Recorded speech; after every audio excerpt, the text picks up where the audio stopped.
Welcome back and thank you for staying with KTN Prime. In just but a few, we'll be getting into the discussion tonight, evaluating Kenya's political scene. But before we do that, get a load of this story where schooling activities were some of the most affected in the disturbed counties of the North Rift region due to the insecurity brought about by banditry. Operation Maliza Uhalifu, launched in 2023, which is being carried out by security agencies, is slowly changing the story and the reality of the students after the reopening of 14 institutions in the 6 counties where the operation is taking place. Our reporter Fred Kagonye visited the area and has filed this story for us. Listen in.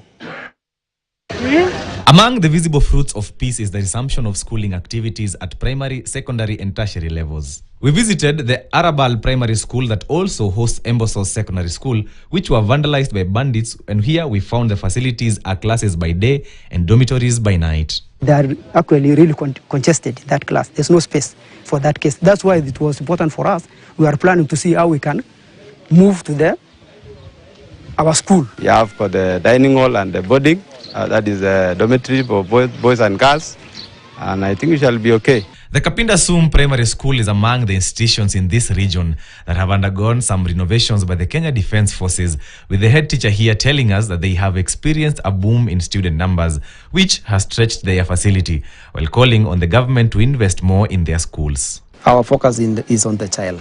Mimi sitahitaji starehe ya ofisi kama mtoto mwenye anafaa kushughulikiwa hajashughulikiwa. You have very fully and handed over 14 schools to the local communities across all the 6 counties. Out of that, we've seen the enrollment range between 50 to 100% in all the schools.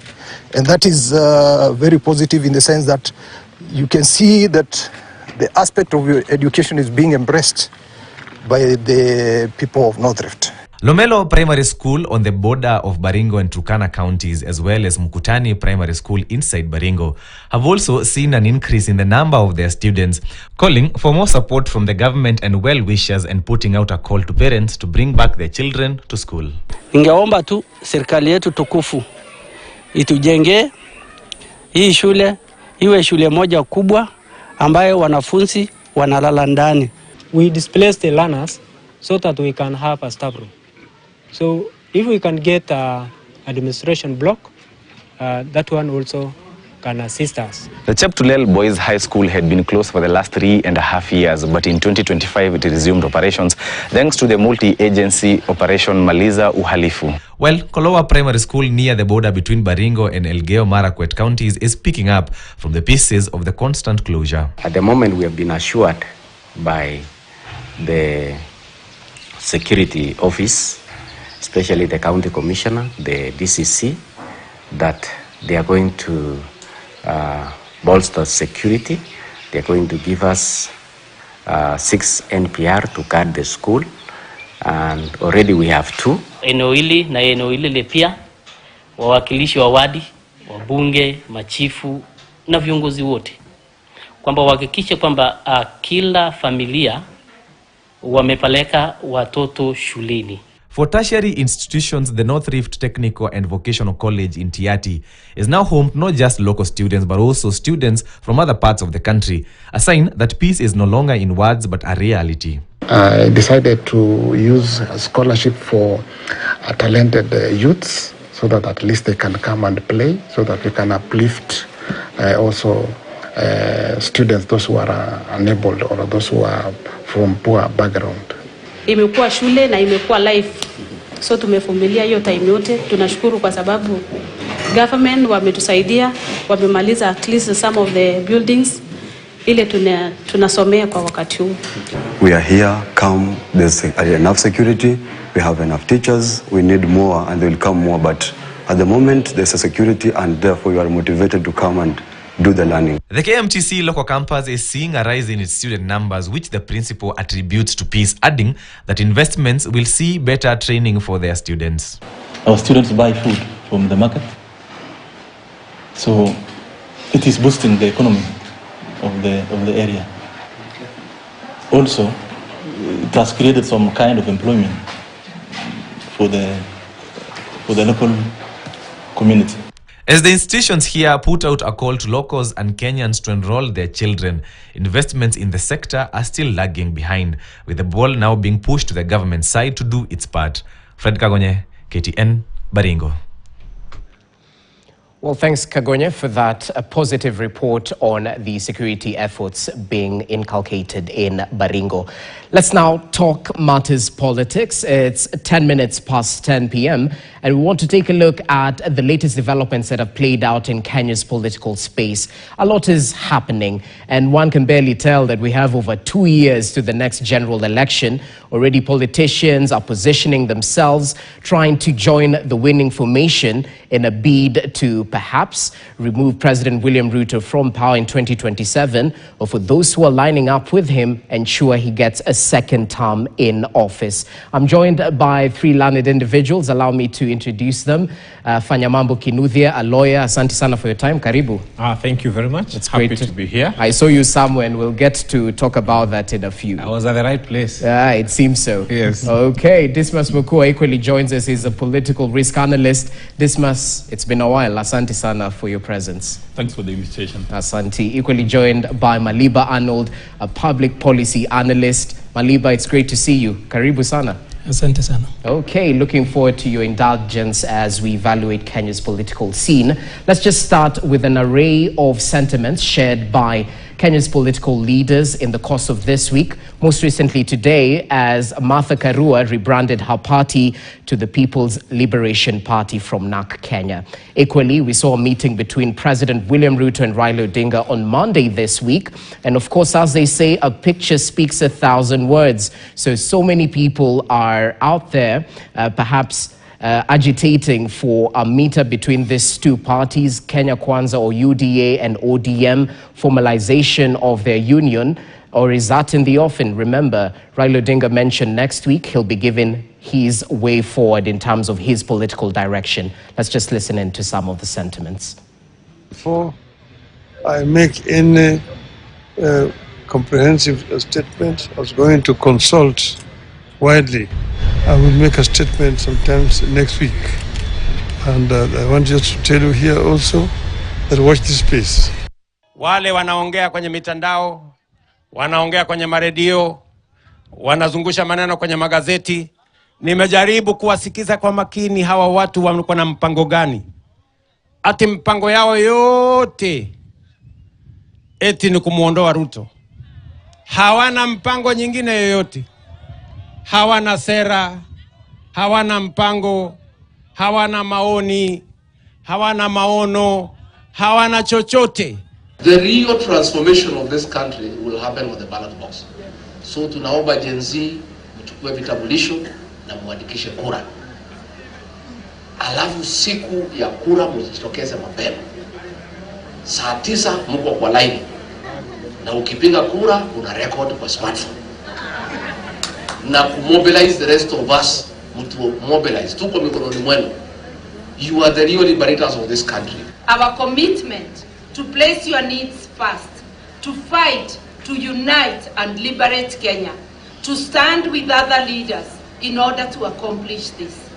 The task ahead of us cannot be accomplished by one person or one political party. It's a task for all people of goodwill.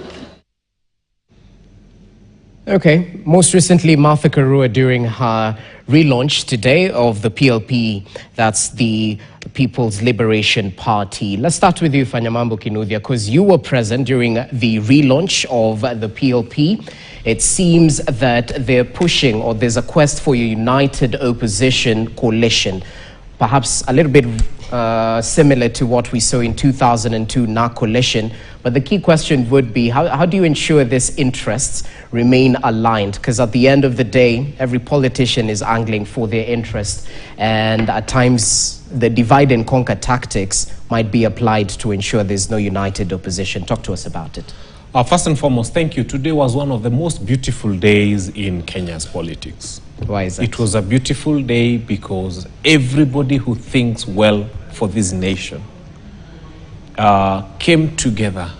And I think that party has got one of the best taglines, unite and liberate.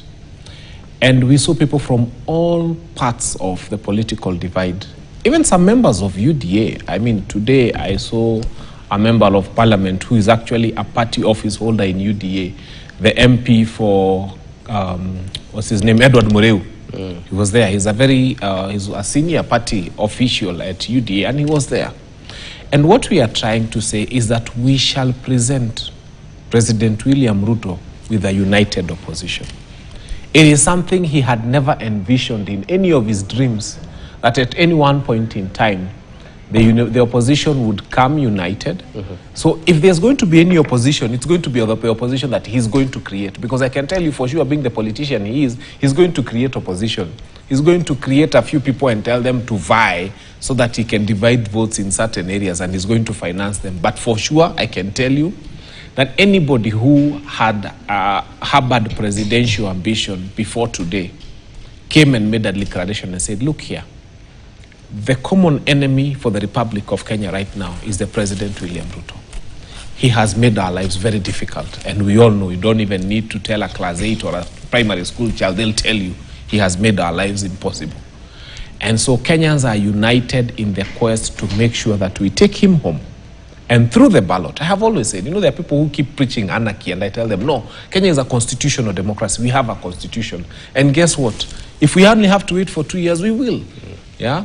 But we are taking him home, and we are presenting him with a united opposition. So PLP, if you look at it, it takes you back to 2002 when NAC came together. And PLP was literally NAC Kenya. And we are saying that every person who harbors presidential ambition, gubernatorial, any other ambition, and that ambition goes and supersedes the national interest of making sure that President William Ruto ends as a one-term president, then that person is an enemy of the Republic. So everybody else is going to shelve their ambition, and we are going to support one candidate. Na saya tuangali tribe, we made it very clear. We said we can even get a person from the Ogiek community as long as Kenyans love him, even if he only comes with 2 votes from his community. It's not going to be about communities. It's going to be about uniting every other person for a good cause, and that cause is the liberation of Kenya. And briefly, 30 seconds, I'd be curious to your response on President William Ruto's sentiments, because he seems to push the narrative that, you guys don't have any agenda. Your agenda is to remove President William Ruto from power. So let's say this. What other agenda do we need? When we remove President William Ruto from power, we remove Adani. When we remove William Ruto from power, we remove Shashesh, that health thing that is not working. When we remove William Ruto from power, we revert back to HELB. Because this university funding model is not working, where 2 children cite the same father, same mother, and one is put in band 5, and the other one is put in band 1. And there's nothing as shameful as walking through the halls of campus, and everybody knows you've been put in the band of the poor, and they are saying now you've been vandalized into a band where everybody knows your economic status. You are a poor child from a poor family. So once we remove William Ruto, we shall have removed 95% of the problems we have in this country. So yes, our agenda is to remove him. It's the only agenda, and it's a good agenda. Okay, Dismas, as you come in, because Raila Odinga and William Ruto had a photo op, perhaps a reflection moment for the AUC bid, which was unsuccessful for Kenya. As they did this, speculation, of course, arose. We saw a couple of lawyers in that room, and penye moshi hapakosi moto. So speculation is rife on Raila Odinga's next move. He mentioned he'll be declaring it next week. But in anticipation of that, let's look at the probabilities. If Raila decides to work with Ruto, what happens? If Raila decides, as he mentioned today, that hata angusha watu, he'll be on the side of the people as always, what do you foresee? First of all, what Fanyamamba said has got an element of humor. The people who are gathered today, they take comfort in misery loves company. And it's almost impossible to imagine that there's a good number of Kenyans who are now embracing Rigathi Gachagua as a liberator. And we know what he has done in Kenya for the last 2 years. He is the epitome of tribalism. He told people who are not in Kenya, Kwanza, to go and buy shares. And it's very strange that all of a sudden, there's a part of Kenya that sees him as a liberator. Yet he has not told us when he experienced the Damascus moment. And all those people who are in that forum, all of them are presidential candidates, including Kalonzo Musyoka. Now, I don't know whether Kalonzo Musyoka would say, wait a minute, I'm stepping down for maybe Eugene Wamalwa or another person. You know, all of them have got ambitions, and they see 2027 as their best shot. And in my view, the probability of the so-called opposition remaining united without a strategic narrative is almost impossible. Now, Mr. Raila Odinga has said that he's going to consult people. Again, that is a fallacy, because he said that he's going to engage in public participation, consult his friends, family, and every other person. The only person Mr. Raila Odinga consults is actually himself. So he's already taken a decision. Whichever direction he wants to, he's already taken a decision. And his decision is not necessarily anchored in Kenya's cumulative selfish interest. It's what's in it for him. And he's perfected the art of transactional leadership. So he may be in a relationship, a political relationship with, say, President Ruto till the elections, and then at that stage he will bolt. And what gives him a very serious political capital is among the few politicians in Kenya who have capacity to inflict pain and pleasure in the political space. Okay. Because if you step on his toes today, he'll visit you with so much pain that you will regret. And there are two living examples. There is Professor Anyang' Nyong'o and James Orengo. At some stage when they said they want to do a runner from Raila Odinga, he inflicted heavy political pain. They came back, and now every word he says, they take it to the bank. But as we approach 2027, the three key people that we are supposed to look at is where Fanyamambo was today. That is Mr. Rigiji, because he's got a gift. He's an orator, and he has mastered propaganda. He can easily move audiences. And when he tells you that the Kenya Kwanza administration has no capacity or competence, it's very easy to believe. And people who worked with the former provincial administration straight from university, they're trained on how to address audiences, from addressing barazas. Okay. So his capacity for moving audiences in Kenya is extremely high. And he speaks with a sneer, almost derogatory, and at some stage, he's very good in communication. And in my view, that is what should keep President Ruto awake, through the entire night. And then, of course, there is President Kenyatta. Now, if they decide to, all of them, President Kenyatta and Ruto, if they decide, President Kenyatta and Raila Odinga, if they take a decision and their selfish interests converge, they can decide to endorse a candidate. They may decide to endorse William Ruto, in which case one can easily say that it's a wrap, or they may say, let's make him a one-term president. Because you see, majority of the politicians we have in Kenya, they nationalize their personal problems and personal interests. Like, for instance, not long ago, Rigathi Gachagua literally went to Mount Kenya and said President Ruto is the best thing in Kenya. When did this change? And you see what Jubilee has done. Jubilee has said that we want to work with Dr. Matiang'i. Okay. So there's a very high chance that at some stage, President Kenyatta will endorse Matiang'i, and there's a very high chance that Raila Odinga will endorse Matiang'i. In that case, it's going to be a wrap. So in my view, the people you need to look at right now is former President Kenyatta, Raila Odinga, and Rigiji. Rigiji has no capacity to become president today, but he will mess up the political situation in Kenya. He can play kingmaker, as he was saying on Monday. Maliba, so much has been said, and it seems like ODM is pulling in different directions. There's some who seem to support the broad-based government fully, to an extent that they will attack those who are criticizing the broad-based government and its members. Do you think those who are criticizing the broad-based government are doing so with the blessings of their party or former party leader? We don't know if it's still in Anyang' Nyong'o's hands, but what do you make of Raila's public participation, perhaps similar to the Wamunyoro meetings? Are they simply a facade? It's a predetermined outcome, as Dismas hints. Well, first of all, I do not think that there is any serious public participation that the ODM leader is actually going to conduct before he actually makes whatever he calls a declaration. He already has a declaration. In any case, he's already hinted what direction he is going to. But then, of course, the only public participation he's going to do will be an attempt to reconcile the different camps within his party. Because I will say that largely ODM is now divided into two. They are the guys I consider transactionalists, those ones that are out to make a killing at every opportunity. You have got Junet, you have got Mbadi, Wandai, and all the others. Aladwa. I refer to them. And Alado and the others, I look at those as transactionalists.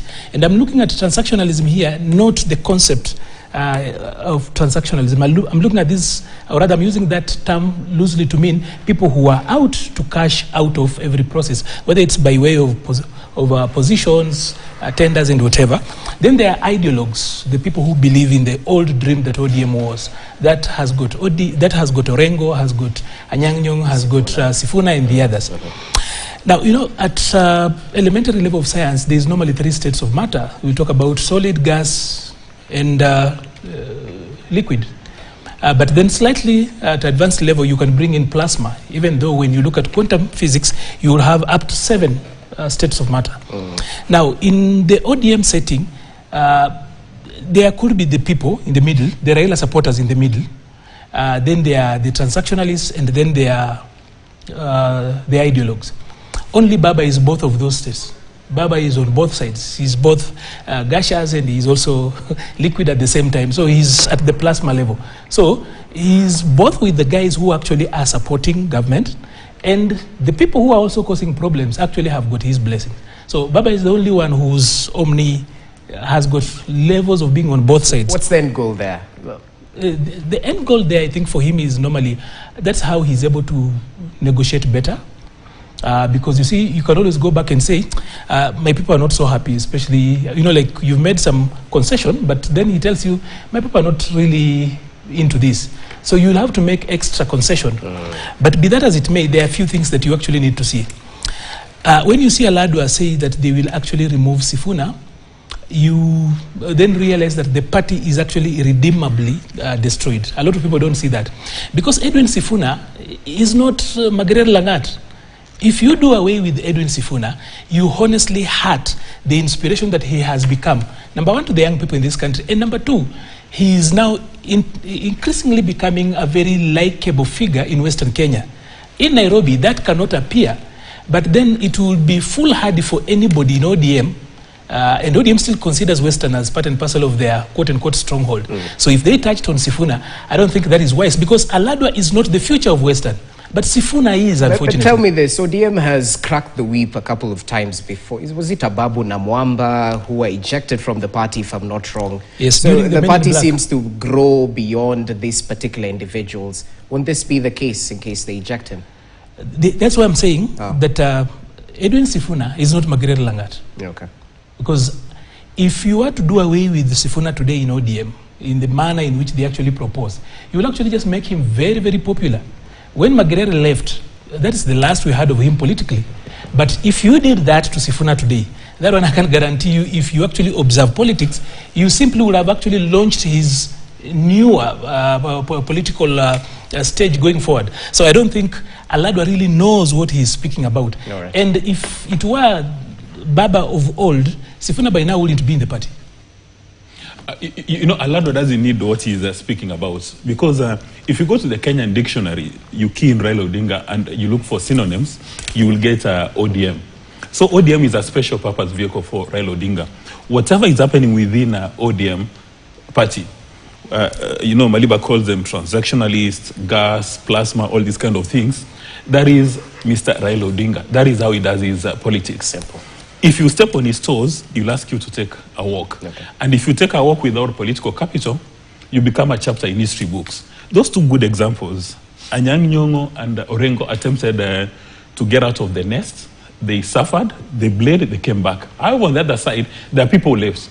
Like William Samoei Ruto left, he's the president of Kenya. Musalia Mudavadi left, he's the prime cabinet secretary. There are many people who left. Yeah, so right. Before you leave the political party, you must ask yourself, do you have sufficient political capital to take you to the next level? But if Raila wanted to kick out anybody from ODM today, at the flick of his fingers, you become a chapter in history books. And it seems the former deputy president, Rigathi Gachagua, is equally salivating for a reunion or a union with Raila Odinga. We were having a conversation with him earlier. He said they're waiting for Raila Odinga to make his decision, and then they'll know how to deal with him as pro-people or pro-government. How important is Raila perhaps to the opposition as well? Would it be an added bullet in the gun, or is this simply null and void? You see, we have our eyes on the target as opposition, and our target is William Ruto. We have always made that very clear. Now the problem is sometimes we are aiming at the target, alafu Raila anapita hapo, so we miss continuation. That's the problem we have.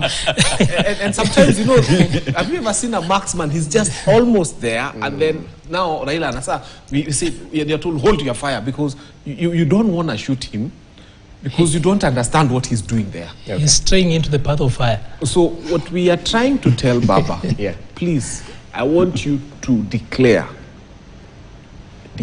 what you want.